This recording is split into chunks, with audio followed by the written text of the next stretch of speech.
Hello friends, daily current affair के session में आप सभी लोगों का एक बार फिर से स्वागत है। समसामयिकी के महत्वपूर्ण प्रश्नों पर चर्चा कर रहे हैं जो कि आपके सभी परीक्षाओं के लिए महत्वपूर्ण है। तो चलिए क्लास को शुरू करते हैं और देखते हैं आज के प्रश्नों को। आज का जो पहला प्रश्न है, ग्लोबल हंगर इंडेक्स 2023 में भारत को 125 देशों में कौन सा स्थान प्राप्त हुआ है। ये भी हाल में ही ग्लोबल हंगर इंडेक्स रिपोर्ट आई है 2023 की, जिसमें भारत को 125 देशों में कौन सा स्थान प्राप्त हुआ है, 111वां स्थान प्राप्त हुआ है। हालांकि भारत की बहुत अच्छी स्थिति इसमें नहीं आंकी गई है। कौन सा स्थान प्राप्त हुआ है, 111वां स्थान। चलिए इसकी डिटेल देख लेते हैं। ग्लोबल हंगर इंडेक्स 2023 में 125 देशों में 111वां स्थान प्राप्त हुआ है, जो कि अपने पड़ोसी देश है जो पाकिस्तान, बांग्लादेश, नेपाल और श्रीलंका से भी नीचे रखा गया है। पाकिस्तान के 102वें स्थान है, बांग्लादेश की 81वें, नेपाल 69वें और श्रीलंका 60वें स्थान पर है। और जो ग्लोबल हंगर इंडेक्स 2023 का जो भारत का स्कोर रखा गया है वो 28.7% है, जो कि बहुत अच्छा नहीं है। इसकी जो गणना की जाती है वो 4 संकेतकों के आधार पर की जाती है। इसकी गणना कितने आधारों पर, 4 संकेतकों के आधार पर की जाती है। कुपोषण, चाइल्ड वेस्टिंग, बच्चे का बौनापन, चाइल्ड स्टंटिंग, उम्र के हिसाब से वजन का कम होना और बाल मृत्यु दर। इन आधारों पर 4 संकेतों पर ग्लोबल हंगर इंडेक्स की गणना की जाती है। इस साल का जो 2023 का अल्पपोषण की जो दर आंकी गई है 16.3% है। जो बच्चों की मृत्यु दर है 3.1% है। और 15 से 24 वर्ष की आयु में महिलाओं की जो एनीमिया की व्यापकता है वो 58.1% आंकी गई है। तो ये भी याद रखिए। इसको जारी करता कौन है, जारी करने वाली संस्था कौन है, तो अंतरराष्ट्रीय संस्था कंसर्न वर्ल्ड वाइड, इसको याद रखिए। और जर्मनी की संस्था है belt hunger help. Next question देख लेते हैं। हुरून इंडिया रिच लिस्ट 2023 की जारी रिपोर्ट्स के अनुसार भारत के किस अरबपति को सबसे अमीर व्यक्ति नामित किया गया है। अभी हुरून इंडिया रिच लिस्ट 2023 की रिपोर्ट जारी की गई है। उसमें रिलायंस इंडस्ट्रीज के चेयरमैन जो है मुकेश अंबानी, इनको क्या किया गया है, भारत के सबसे रिचेस्ट व्यक्ति के रूप में नामित किया गया है। डिटेल देख लेते हैं। हाल ही में जारी हुरून इंडिया रिच लिस्ट के अनुसार रिलायंस इंडस्ट्रीज के चेयरमैन है मुकेश अंबानी। इनको गौतम अडानी को पीछे छोड़ते हुए, पिछले बार के रिचेस्ट कौन थे, गौतम अडानी थे, उनको पीछे छेड़ते हुए सबसे अमीर व्यक्ति का खिताब इन्हें मिला है। पहले नंबर पर कौन है, मुकेश अंबानी, दूसरे नंबर पर गौतम अडानी, तीसरे नंबर पर साइरस पूनेवाला, चौथे नंबर पर शिव नाडर, 5वें नंबर पर गोपीचंद हिंदुजा, फिर दिलीप सांघवी, एलन मित्तल। इस तरह से इसको क्रम में रखा गया है। 2023 का जो हुरून इंडिया रिच लिस्ट में 138 विभिन्न शहरों के 1319 व्यक्तियों को शामिल किया गया है। तो ये भी याद रखिए। इसमें एक फैक्ट और याद रखिएगा, जो जोहों की राधा बेम्बू है, कौन, जोहों की राधा बेम्बू ने फाल्गुनी नायर को पीछे पछाड़ते हुए सबसे अमीर भारतीय महिला बनने का गौरव प्राप्त किया है। कौन है, राधा बेम्बू, इनको याद रखिए। नेक्स्ट क्वेश्चन देखते हैं। हाल ही में रिलायंस रिटेल के जियो मार्ट के नए ब्रांड एम्बेसडर किसे बनाया गया है। अभी रिलायंस रिटेल ने अपने जियो मार्ट के नए ब्रांड एम्बेसडर की घोषणा की है। वो किसे की है, ये MS धोनी, माही के नाम से प्रसिद्ध हैं, भारत के विकेट कीपर और भूतपूर्व कप्तान भी रहे हैं MS धोनी, जिन्हें जियो मार्ट के नए ब्रांड एम्बेसडर के रूप में नियुक्त किया गया है। नेक्स्ट क्वेश्चन देख लेते हैं। किस राज्य सरकार द्वारा गंगा डॉल्फिन को राज्य की जलीय जीव घोषित किया गया है। किस राज्य सरकार द्वारा हाल ही में गंगा डॉल्फिन को राज्य की जलीय जीव के रूप में घोषित किया है। तो किस राज्य सरकार द्वारा, ये उत्तर प्रदेश राज्य सरकार द्वारा ये गंगा डॉल्फिन है जिसे राज्य की जलीय जीव के रूप में घोषित किया है। इसकी डिटेल देख लेते हैं। उत्तर प्रदेश सरकार द्वारा गंगा डॉल्फिन को, नाम याद रखिए, गंगा डॉल्फिन को राज्य का जलीय जीव घोषित किया गया है। किसे घोषित किया गया है, गंगा डॉल्फिन को राज्य का जलीय जीव घोषित किया गया है। राष्ट्रीय जलीय जीव गंगा डॉल्फिन के संरक्षण के बारे में जागरूकता फैलाने के उद्देश्य से प्रत्येक 5 अक्टूबर को राष्ट्रीय डॉल्फिन दिवस मनाया जाता है। तो यह भी फैक्ट याद रखिए कि राष्ट्रीय डॉल्फिन दिवस कब मनाया जाता है, तो 5 अक्टूबर को, प्रतिवर्ष 5 अक्टूबर को मनाया जाता है। गंगा डॉल्फिन के संरक्षण के बारे में जागरूकता फैलाने के उद्देश्य से। ये डॉल्फिन है, ये नेपाल, भारत, बांग्लादेश के गंगा, ब्रह्मपुत्र, मेघना, कर्णाफुली, सांगू नदियों में पाई जाती है। राष्ट्रीय जलीय जीव भी गंगा डॉल्फिन है। और उत्तर प्रदेश राज्य सरकार ने भी अभी हाल में ही राज्य का जलीय जीव घोषित किया है। इसका यदि साइंटिफिक नाम की बात करें तो इसका साइंटिफिक नाम क्या है, प्लानिस्टा गैंगस्टिका, ये भी याद रखिए। और डॉल्फिन के संरक्षण के लिए बिहार पटना में गंगा डॉल्फिन अभ्यारण्य और नेशनल डॉल्फिन रिसर्च सेंटर भी स्थापित किया गया है। तो इन फैक्टों को भी याद रखिए। नेक्स्ट देख लेते हैं, दुनिया का दूसरा सबसे बड़ा हिंदू मंदिर भारत के बाहर किस देश में बनाया गया है? अभी हाल में ही दुनिया का दूसरा सबसे बड़ा हिंदू मंदिर का निर्माण किया गया है। वो किस देश में? तो वो अमेरिका में, अमेरिका के न्यू जर्सी में। डिटेल देख लेते हैं। ये है हिंदू मंदिर जो दुनिया का दूसरा सबसे बड़ा मंदिर है भारत के बाहर। ये न्यू जर्सी के रॉबिन विले, अमेरिका के न्यू जर्सी के रॉबिन्स विले में बीपीएस स्वामीनारायण अक्षरधाम मंदिर है, जिसे भारत के बाहर दुनिया का दूसरा सबसे बड़ा हिंदू मंदिर कहा गया है। ये फोटोग्राफ्स देख लीजिए। इसका जो निर्माण किया गया है, इसका जो डिजाइन किया गया है, इसके प्राचीन हिंदू धर्म ग्रंथों और भारतीय संस्कृति के अनुसार इसका किया गया है। और यदि दुनिया के सबसे बड़े हिंदू मंदिर, पहले हिंदू मंदिर की बात करें तो कंबोडिया में भगवान विष्णु को समर्पित अंकोट वाट मंदिर है। तो ये भी याद रखिए। पहले नंबर पर कौन है? कंबोडिया का अंकोट वाट मंदिर, और दूसरे नंबर पर अमेरिका का न्यू जर्सी। नेक्स्ट देख लेते हैं, अभ्यास चक्रवात 2023 का आयोजन हाल ही में किस राज्य में किया गया? अभी हाल में ही नौसेना द्वारा अभ्यास चक्रवात 2023 का आयोजन किया गया है। वो किस राज्य में किया गया है? तो ऑप्शन में देखें, गुजरात, गोवा, केरल, कर्नाटका। तो किस राज्य में किया गया है? ये गोवा राज्य में किया गया है। डिटेल देख लेते हैं इसकी। हाल ही में भारतीय नौसेना द्वारा आपदा राहत अभ्यास चक्रवात का आयोजन किया गया है। किससे संबंधित है? ये आपदा राहत अभ्यास से संबंधित है। नाम क्या है इसका? चक्रवात है। इसको अभ्यास को गोवा में संचालित किया गया है। और इस अभ्यास में नौसेना के अलावा वायुसेना, थल सेना, अर्धसैनिक बल और राज्यों के आपदा प्रबंधन संगठन इत्यादि भी भाग ले रहे हैं। और इस अभ्यास का जो पहला संस्करण था वो 2015 में आयोजित किया गया था। कब आयोजित किया गया था? 2015 में। और इसका जो उद्देश्य है, मानवीय संकटों और प्राकृतिक आपदाओं से निपटने के लिए सामूहिक और समन्वयित प्रभावी प्रतिक्रिया तंत्र को विकसित करना। क्या उद्देश्य है? मानवीय संकटों और प्राकृतिक आपदाओं से निपटने के लिए एक प्रतिक्रिया तंत्र को विकसित करना। नेक्स्ट देख लेते हैं। इस समय जीआई टैग से प्रश्न पूछे जा रहे हैं। हाल ही में किस राज्य के केंद्रपाड़ा, रसबली और रायगढ़ साल को जीआई टैग मिला है? तो हाल में ही ये उड़ीसा राज्य को, कौन से राज्य को? उड़ीसा राज्य को केंद्रपाड़ा रसबली, ये रसबली है, केंद्रपाड़ा रसबली, और रायगढ़ साल, इसको जीआई टैग मिला है। तो कौन से राज्य से संबंधित है? ये उड़ीसा राज्य से संबंधित है। नेक्स्ट देख लेते हैं। इंडियन एयरफोर्स ने अभी हाल ही में अपने झंडे में 72 वर्ष बाद बदलाव किया है। अभी इंडियन एयरफोर्स ने अपना 8 अगस्त को इंडियन एयरफोर्स डे मनाया है, और उसके उपरांत ही अपने झंडे को 72 वर्ष बाद बदलाव किया है। तो इस झंडे में क्या क्या शामिल किया गया है? तो ये इंडियन एयरफोर्स का पुराना झंडा है। अभी जो नया झंडा शामिल किया गया है, इस झंडे को शामिल किया गया है, जिसमें आदर्श वाक, अशोक स्तंभ और हिमालयन ईगल, इन तीनों को शामिल किया गया है। तो इसमें राइट आंसर क्या हो जाएगा? उपरोक्त सभी हो जाएगा। डिटेल देख लेते हैं।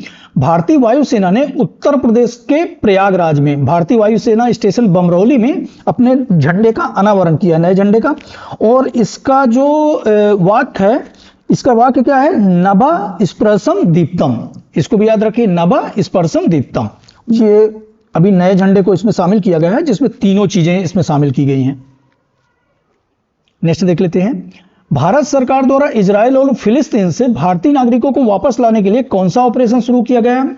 अभी इजराइल और फिलिस्तीन में युद्ध चल रहा है, और भारत अपने नागरिकों को वापस लाने के लिए कौन सा ऑपरेशन शुरू किया गया है? तो भारत सरकार द्वारा ऑपरेशन अजय। कौन सा? इजराइल और फिलिस्तीन से अपने भारतीय नागरिकों को वापस लाने के लिए भारत सरकार द्वारा ऑपरेशन अजय की शुरुआत की गई है। ऑपरेशन अजय शुरू किया गया है, और इसके लिए जो है एयर इंडिया का B787 विमान जो है तेल अवीव से करीब 250 लोगों को निकालने के लिए दिल्ली हवाई अड्डे से रवाना हुआ है।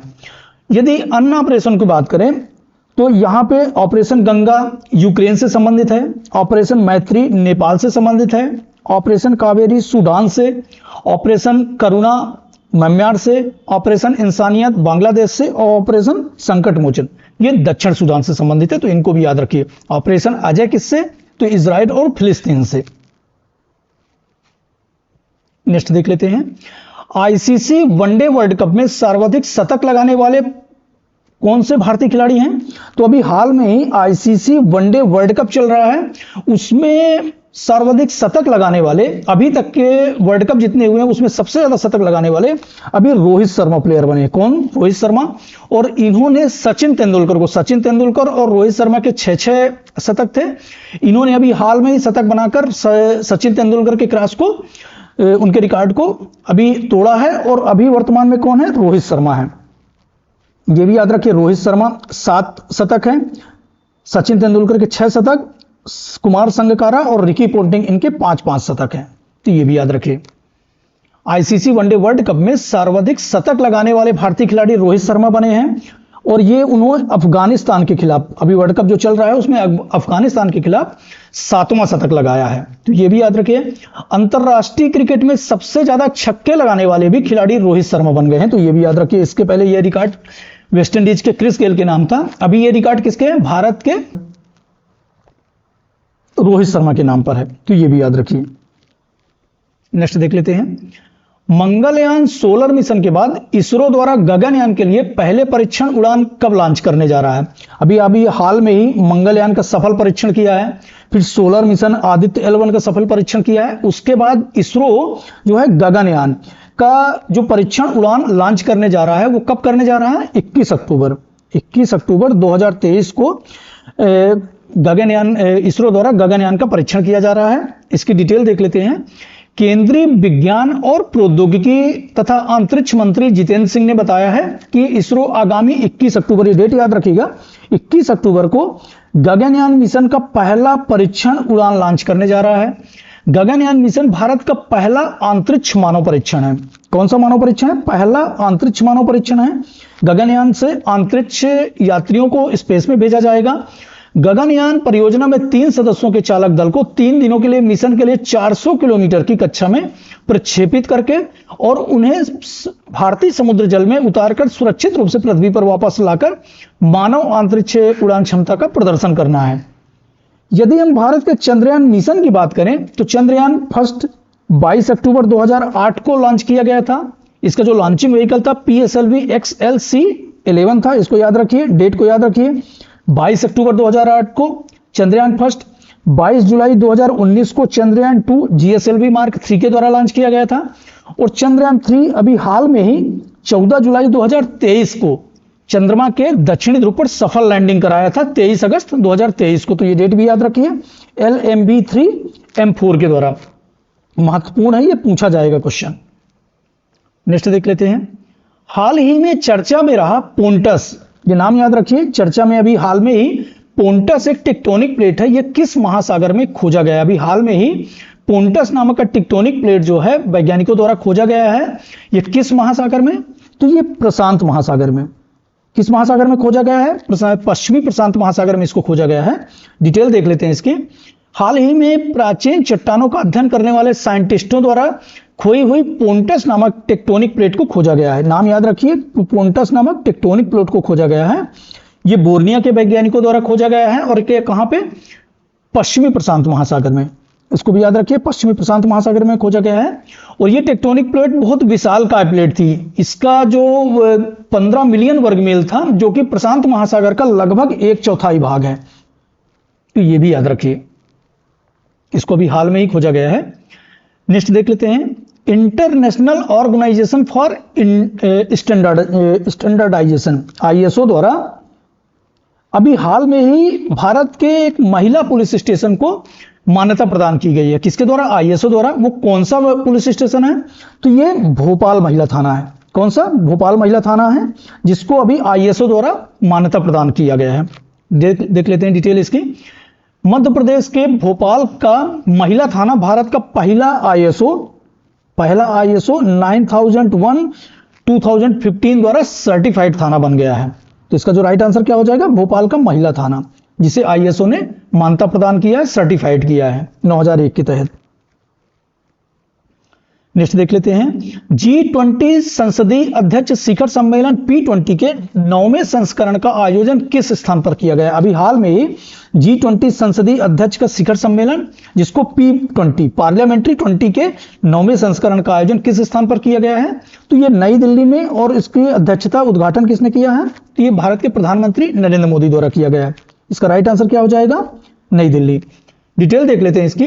प्रधानमंत्री नरेंद्र मोदी नई दिल्ली स्थित यशोभूमि, कहां से? नई दिल्ली स्थित यशोभूमि में 9वें G20 संसदीय अध्यक्ष शिखर सम्मेलन P20 का उद्घाटन किया है।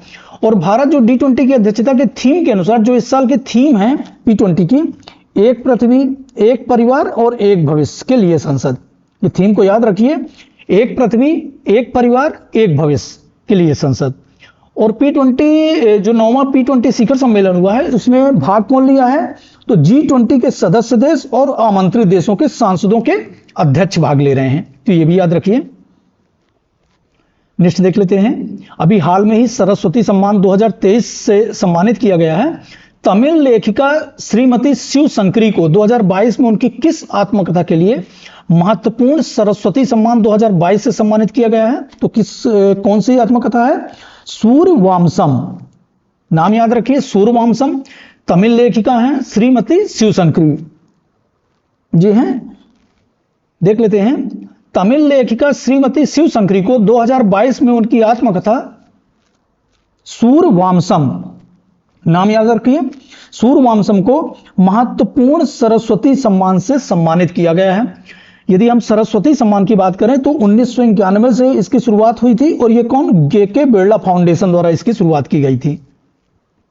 सरस्वती सम्मान जो दिया जाता है वो संविधान की 8वीं अनुसूची में सूचीबद्ध किसी भी भारतीय भाषा, जो संविधान की 8वीं अनुसूची में 22 भाषाएं हैं, उसमें किसी भी भाषा में, भारतीय भाषा में उत्कृष्ट साहित्यिक कार्य के लिए दिया जाने वाला यह वार्षिक पुरस्कार है। तो इसको भी याद रखिए। इसमें दिया क्या क्या जाता है? एक प्रशस्ति पत्र, एक पट्टिका और 15 लाख रुपए की राशि इसमें प्रदान की जाती है। और ये जो के फाउंडेशन है, ये सरस्वती सम्मान के अलावा बिहारी पुरस्कार और व्यास सम्मान भी के बिरला फाउंडेशन द्वारा इन पुरस्कारों का वितरण किया जाता है, तो ये भी याद रखिए। इस तरह से हमने आज के करंट अफेयर के महत्वपूर्ण प्रश्नों पर डिटेल चर्चा की है, और इसी तरह के करंट अफेयर के नेक्स्ट संस्करण के साथ फिर मिलेंगे। चैनल पर नए हैं तो सब्सक्राइब कर लीजिए, ज्यादा से ज्यादा लोगों तक शेयर कर लीजिए। धन्यवाद, मिलते हैं नेक्स्ट वीडियो में।